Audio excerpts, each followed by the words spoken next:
এটা কোনো থানা নয়, এটা আমাদের মধ্যযুগীয় বর্বরতার একটা যদি কোনো নিদর্শন থাকে সেটা হলো বাংলাদেশের বর্তমান থানাগুলো।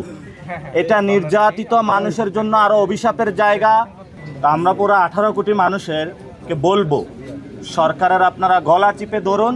আমরা এটার মধ্য দিয়ে প্রমাণ পাবো যে সরকার কি দেশে আইনের শাসন চায় নাকি জঙ্গলি শাসন চায়।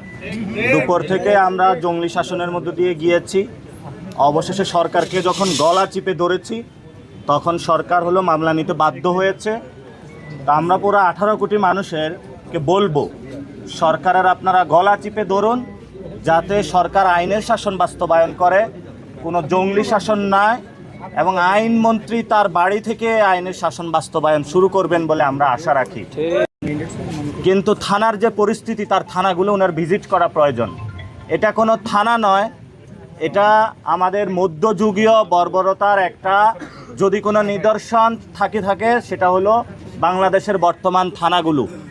এটা নির্যাতিত মানুষের জন্য আরও অভিশাপের জায়গা। কোনো মানুষ যদি থানাতে ন্যায় বিচার প্রত্যাশা করে মামলা করতে চায়, এটা বাংলাদেশের আমি আজকের যে পরিস্থিতির মধ্যে দিয়ে গিয়েছি সুস্থ স্বাভাবিক কোনো যাত্রা নয়। এখানে যখন উপরের কল এসেছে তখনই মামলা নেওয়া হয়েছে। তারা দুপুর থেকে আমাদেরকে ঝুলিয়ে রেখেছে, বিদ্যুৎ বন্ধ করে দিয়েছিল।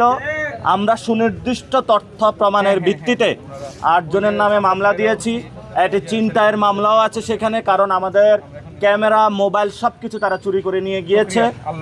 এবং আমরা আশা করব উত্তম এবং ন্যায় বিচার পাবো। সরকার আইনের শাসন প্রতিষ্ঠা করবে, কোনো জঙ্গলি শাসন বাংলাদেশে